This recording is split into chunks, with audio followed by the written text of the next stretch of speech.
Tonight on Reporting Scotland, a man's being questioned by detectives from the major investigation team in connection with the death of a dog walker in Perthshire. It comes 3 months after the body of Brian Lowe was found on a country path near Aberfeldy. A fresh warning over super-strength drugs linked to almost 50 deaths in Scotland. Also in tonight's programme, the latest from the general election countdown as Keir Starmer launches Labour's Scottish campaign. We hear from Connor, who's planning to cycle the length of Scotland 10 years after a rugby accident left him paralysed. And coming up in sport, I'll be live at Hampden ahead of a huge weekend here at the National Stadium, where this trophy is one of 2 up for grabs. Hello, I'm Sally Magnuson. Welcome to Friday's programme.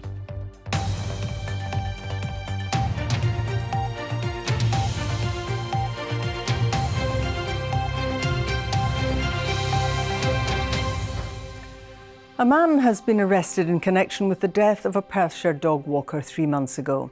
Brian Lowe was found dead in Aberfeldy on the 17th of February. Police Scotland confirmed the development this morning, as Graham Ogston reports.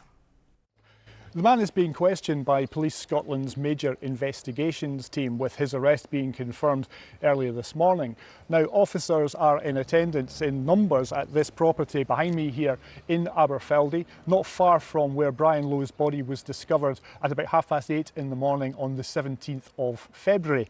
Now, Mr Lowe lived not far from the scene with his partner after retiring from a nearby estate just last year. A medical examination 4 days after his death established that his injuries were consistent with being shot, and a post-mortem 2 days after that confirmed Mr Lowe had been shot, sparking a major police investigation. Now, police have said that they have interviewed more than 800 people in connection with the investigation, and specialist officers have reviewed more than 2,500 hours of CCTV footage. Police Scotland said it wouldn't be commenting further on the arrest, but it has warned the public to be careful if they're discussing the case on social media. Graham Ogston, Reporting Scotland, Aberfeldy. A dangerous new drug has been linked to 47 deaths in Scotland. The National Crime Agency says that nitazene, which is a synthetic opioid mixed into drugs like heroin and cocaine, is an increasing concern. More than a quarter of all fatalities linked to the drug in the UK have taken place in Scotland. Our Home Affairs correspondent David Cowan reports. This video is believed to show one of the illicit laboratories in China where nitazene is manufactured and then sent, usually by post, to the UK. It's a synthetic opioid. Some variants are hundreds of times more potent than heroin. It's mixed with other drugs to bulk them out. Users don't know it's there. Nitazene has been linked so far to 176 deaths in the UK, 47 of them, more than a quarter, in Scotland. The figures were revealed in a briefing to the Scottish Police Authority by the National Crime Agency. But it's a really important issue for all of us. It's still a small proportion of the drug deaths that we have right across the UK, but it has the real potential to escalate and become the major cause of deaths, and for that proportion of deaths to be so much higher. That warning frightens people like Leanne, who used drugs for 18 years but is now clean. So throughout my using, I've overdosed 9 times. Very lucky to be brought back, and yeah, I'm just lucky to be here, especially with all the the drug deaths that are going on just now. When a warning like this is given, do people who are addicted to drugs pay heed to that warning? The addiction is so powerful that you'll do anything to get the drugs, and whether it's in it or not, like saying it is like a Russian roulette. You don't. You just need to get the drugs, and that's it. Leanne volunteers with an Edinburgh-based charity which works with addicts. If they want to prevent more deaths, they need to get more information out there. They need to get more support around about people who are dependent on using substances, especially opioids. We need to get more information and more support to them. That there's a massive danger, and it will come like a tsunami. Scotland already has the highest death toll from drugs in Europe. Campaigners say we need more drug checking facilities, drug consumption rooms and treatment services. This is a huge concern for us. We're already not managing our current public health emergency in relation to the number of drug-related deaths. So this is just another potential crisis on top of the one that we already have. The Scottish Government is urging users to carry the anti-overdose drug naloxone. It says it's funding a range of measures to respond to emerging threats like nitazene. David Cowan reporting Scotland. 2 men have died after a single vehicle crash in a Lochaber village. The car left the road at Invergari and crashed into the River Garry. Ian McInnes has sent us this report from the scene. Well, the emergency services were called to the scene here at Invergari early this morning at around 8 o'clock, following reports of a car having gone into the river here opposite the Invergari Hotel in this Highland village. Now, there was a pretty major emergency response which included the fire service, the ambulance service and police, as well as Coast Guards and water rescue teams. Now, sadly, 2 men were pronounced dead at the scene, a 27-year-old and a 31-year-old. And it appears that we understand that those men were not from the local area. Now, through the day, the focus has moved on to what exactly might have caused this tragic accident. The main road between Inverness and Fort William, the 82, was closed for a number of hours while crash investigation work took place, as well as the 87, one of the main roads from the south to Skye. Now, the focus really is on trying to work out exactly what happened, and police are tonight appealing for witnesses and asking anyone who may have dashcam footage to get in touch. Ian McInnes, reporting Scotland in Invergari. Some of the day's other stories now. 3 teenagers who admitted attempting to murder a schoolboy on a busy train in Glasgow have been sentenced to nearly 4 years detention each. Their 13-year-old victim was left brain damaged and missed 2 years of school after the attack at High Street Station in October 2021. The boys, aged 16, 15 and 13 at the time of the attack, pleaded guilty in March. 8 containers of ashes have been recovered from a funeral director's at the centre of an investigation into issues with the return of ashes. A spokesperson for Argyll and Bute Council said following a recent investigation by Police Scotland, the council had taken the containers discovered on the premises of A. Milne funeral directors back into their care at Cardross Crematorium. They'll remain in the council's safekeeping until they can be returned to the families. Inverness Caledonian Thistle Football Club have announced that they're moving their training base to Fife as part of a restructuring process.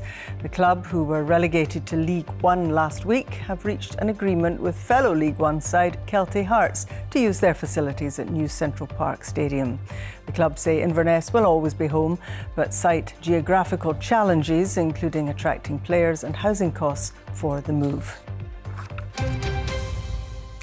The Labour leader Sir Keir Starmer has launched his Scottish general election campaign in Glasgow, saying he wants to change Britain for the better. He criticised the SNP for their continued support of their MSP Michael Matheson after the First Minister said a Holyrood committee process to sanction him for an £11,000 roaming charge bill was prejudiced. The SNP Deputy First Minister Kate Forbes said there were questions about the process, and it looks as if the Greens could side with the SNP in softening the sanctions. Here's our political correspondent, Andrew Kerr. Labour hope for a deep well of support in Scotland. The UK leader says he wants to chart a new course, and that includes for standards in public life. The party is critical of the way the SNP have handled the Michael Matheson affair after his £11,000 iPad roaming bill, which was initially charged to the public purse. A Holyrood committee has recommended that he be suspended for 27 days and has his pay withdrawn for 54, but the First Minister's questioned that process. What can Labour do to improve standards in public life? Of course, you had to deselect your candidate in Kirkcaldy and Cowdenbeath. Now with the Matheson affair, they're copying the Boris Johnson playbook in their approach to standards in public life. I think they're completely wrong about this. If you believe in public standards in public life, then you believe it whichever party you're in and whatever the circumstances. Attempting to keep the pressure up on John Swinney, but trying to keep his blood pressure low, the Conservative leader was campaigning in Aberdeenshire. For John Swinney to support him is unforgivable. John Swinney is the First Minister of Scotland, but is putting his priority and his friendship with Michael Matheson above doing the right thing for the people of Scotland. So I hope he U-turns on his position from yesterday, and that's why I'm bringing forward a vote in Parliament next week urging Michael Matheson to resign. Gambling lambs for the SNP's Kate Forbes in Inverness as she focused on rural issues. But are the SNP taking a gamble in their full-throated support for Michael Matheson? Well, the First Minister has set out his concerns with the process yesterday. He said that he had no concerns with the cross-party group that first investigated the issue, but when a Conservative MSP has recused themselves for the very same thing that another one has not, I think it raises questions about the process, and the First Minister has set that out. As the Greens launch their campaign in Glasgow, they seem to be siding more with the SNP, and that vote in Parliament may end up softening the sanctions on Mr Matheson. We do have concerns about the scale of the sanction that's been proposed, and at the fact that clearly one of their own members appears to have leaked the recommendations before they were then subsequently changed. So I'm worried about the process, but I think very clearly Parliament will conclude that there needs to be a sanction. And the Liberal Democrats, out leafleting in the capital, want a change in the law at Holyrood. We want to introduce an Accountability Act, which would end the government of WhatsApp and end the spin and secrecy. Crucially, introduce the right of recall for Scottish MSPs, as happens in London, and improve transparent record keeping. Many new candidates are standing and will be under scrutiny. All the parties will hope for high standards in public life. And Andrew joins me now. A lot of toing and froing on this, Andrew, but I think it's fair to say that this issue of standards is one that matters to people. Yes, Sally, I think it really does. People do want a high standard in public life, and there were really significant changes at Westminster in the mid-1990s to try to reflect that with the Nolan Report, for instance. Now, on the Matheson affair, perhaps some parties spy an opportunity here because they think it really cuts through to the general public. But as we've seen, the SNP do really have concerns about the process, concerns that Mr Matheson is maybe being hung out to dry slightly. And it's really interesting that the Greens obviously share some of those views with the SNP, and they are no longer in government with the SNP either. So it looks like they could join with the SNP, perhaps in softening these sanctions next week. Now, that sets up a real divide in Parliament, but all the parties, Sally, will be carefully calibrating their positions just to ensure they are in tune with the general public and in tune with voters in this general election campaign. Andrew, thanks very much for that. Tonight's main news again. A man's being questioned by detectives from the major investigation team in connection with the death of dog walker Brian Lowe in Perthshire. And still to come in the sport, I'll be live from Hampden ahead of a huge weekend of sport, including not one, but two Scottish Cup finals.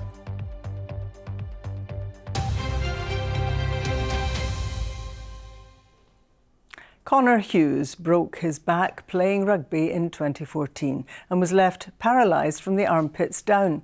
10 years on, after pioneering treatment in America and Thailand, he's now able to cycle using his hands on a specially adapted bike. He's aiming to cycle the length of Scotland this summer. Before the accident, it was all I cared about was rugby. Really, rugby in the gym was one of my biggest interests. And after uni, I was planning on, dreaming of opening and running my own gym.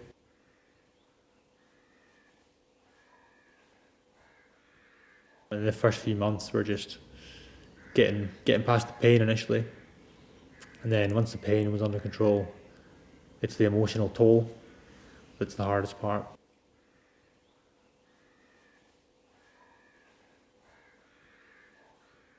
A lot of muscle function lower than my initial injury has come back, and you don't know, you never know if that's due to the treatments or if it's due to gradual recovery. And I think the treatments are part of it, but you still got to work for it and push yourself. And in America, they were just like, right, let's get you out of your chair and get you standing.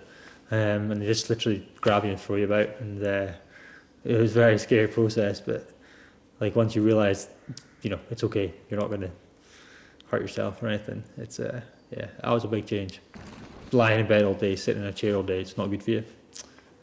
So once you realise you can't get out of your chair and be moved about and get into positions that are going to help you, then big changes. The emotional battle is by far the hardest part. Getting over that is your biggest hurdle. And once you're over that, you realise that just because you've lost your old life, it doesn't mean you've got to have a bad life. and you can change it and make whatever you want from it. Conor Hughes there, good on him. Now let's get tonight's sport, and Sheila's at Hampden Park. Can I see you've got a bit of silverware there, Sheila? Yes, Sally, they've kindly trusted me with it this evening for a wee bit anyway. And what a weekend of sport we have in store. Let's start then with the battle for this trophy, the Scottish Cup. Celtic and Rangers will go head-to-head here tomorrow. It will be packed out and it will be a 50-50 split for supporters. And looking ahead to the big game is our sports news correspondent, Chris McLaughlin. Once again, Hampden Park is the setting for the most important date in Scotland's soccer calendar, the Cup Final. And so it has been, unchanged for the past 150 years, making this the oldest trophy in association football. What an occasion, what a setting. The great Celtic on the left in the Cup Final against the famous Rangers. Glasgow's Big Two have contested the final 15 times. Their names carved collectively 75 times. But they haven't played each other in the final for over 20 years. Now add to that a close title race where Celtic came out on top and a 50-50 split of fans this time, and it has the ingredients of a cracker. A great showpiece for Scottish football, and like you said, brilliant to be involved in as a player. This is what you want to do. This is why you play football. And if this doesn't get you excited, then you're probably in the wrong spot. Yeah, we fell short on a few games this season, but you know we've obviously got the League Cup. We lost out on the league, but we have a chance to obviously get another trophy. So we'll do everything possible to try and get that. Rangers in a really strong claim for a penalty. McCann's cross, Loving Grant has scored. For over a decade, Celtic have dominated the Scottish game. This was the last time they met in the final in 2002. Back in the days when Rangers winning trophies was the norm, not the case these days. We know that over his 2 spells in charge, Brendan Rodgers has bossed this fixture. I think it's 1 defeat in 17. That's an extraordinary record. And unless that changes, Rangers aren't going to win the major trophies in Scotland, because they will have to get past Celtic. And under Rodgers, in the Cups especially, at Hampden his record is perfect, 10 out of 10 visits. There's little doubting the holders are the favourites. Scottish football's gift on the old trophy's 150th birthday, one of the biggest derbies in the game. Chris McLaughlin, reporting Scotland. It's not the only big game happening here this weekend. On Sunday, it's the Women's Scottish Cup final. And Rangers captain Nicola Docherty says they're not underestimating the threat of opponents' Hearts. Rangers are favourites as they look to win the trophy for the very first time, while Hearts will be playing in their first final here at Hampden. We're obviously the underdogs going into this game, and I think that does relieve a lot of pressure from the players. But I think going into a cup final, anything can happen. Over that 90 minutes, 120 minutes, anything can happen. So looking forward to that. Well, it's such a prestigious trophy to win, so I think it would mean the absolute world to us as a group of players. We want to lift it. We know that it's Rangers is built on history of winning trophies, and we want to emulate that as a women's side. Also on Sunday, we'll find out whether it will be Raith Rovers or Ross County playing in the Premiership next season. County have the advantage after last night's first leg. A penalty from Jan Danda and a towering header from captain Jack Baldwin gave them a 2-goal lead at a sodden Starks Park. But Sam Stanton's late strike pulled one back for the home side to add some to Sunday's second leg in Dingwall. It's given us belief, it's given us a real chance, and I thought the players showed a lot of character, because at 2-0 it would have been very easy for us to go into our shell and try and get out here 2-0 down, but we've got that goal now.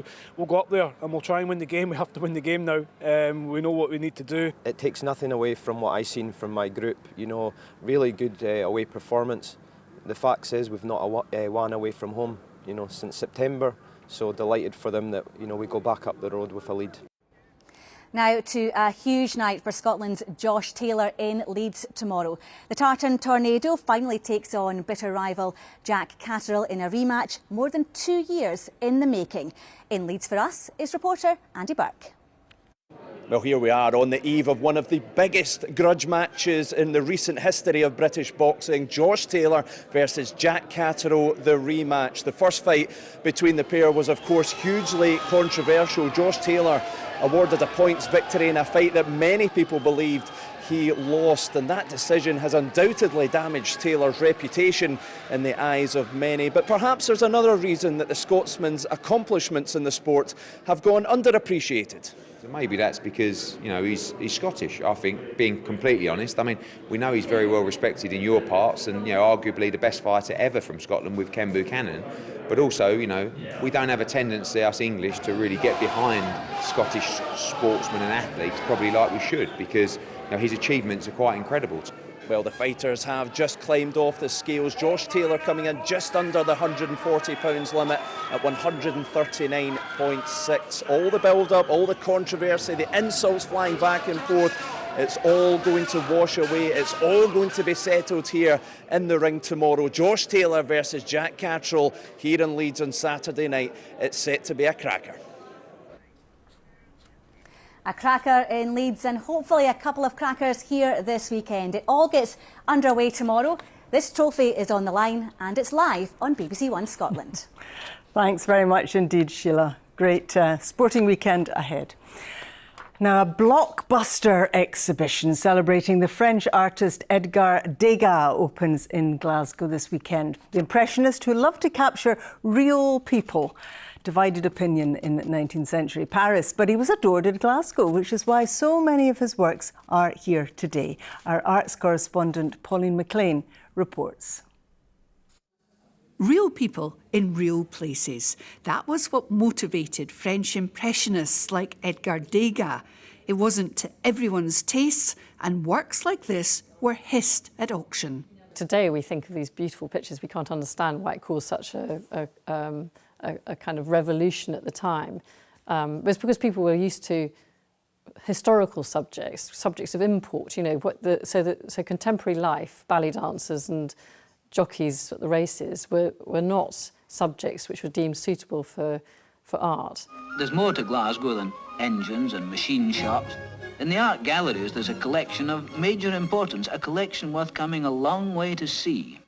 But a group of collectors in Glasgow weren't put off. They snapped up his work long before he was fashionable, which is why we have so much of it in Scotland today.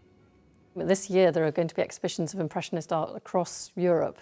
So we're really lucky to have this fantastic show here in Glasgow. This is the only one that really focuses on the idea of collecting. Of course, the Burrell is the unique place to hold a show like that, because Sir William Burrell collected such a large number of examples of his work. The Queen spent more than an hour looking round what's been called one of the most astounding collections of art treasures in the world. And indeed, in 1983, Burrell's entire collection found a permanent home in a purpose-built museum. The Degas paintings, the largest single collection in the UK, just a small part of this epic gathering, but hugely significant following the pandemic and a £68 million refurbishment. This is such an important exhibition for us. 2 years after we reopened the Burrell collection, after our grand refurbishment, and last year we won Art Fund Museum of the Year. So this year we really want to give people the opportunity to discover an internationally known artist through our first major ticketed exhibition. And for us, it seemed very logical to choose Degas because he was clearly such an important artist for Burrell. Burrell and Degas never met, but they shared a passion for art, which is still being enjoyed 150 years later. Pauline McLean, reporting Scotland, Glasgow. Wonderful stuff. Now it's over to Laura to find out what's happening on BBC Scotland at 7 o'clock. Hello, coming up on the programme tonight, the UN's top court orders Israel to halt military operations in Rafah and southern Gaza. How significant a step is this, and does it change anything in the Middle East? Also tonight, with UK energy bills set to fall from July, we'll talk to an expert about what difference it could make to households in Scotland. Plus, we catch up with a man who's walking from Scotland to Munich ahead of the Euros. He's now over halfway there. Switch over at 7. Well, last night we were reporting on floods. Chris, what we got tonight? A A little bit drier, thankfully, Sally. There wasn't an awful lot of sunshine around today, but some lovely blue skies there in Shetland earlier on. Thanks very much indeed.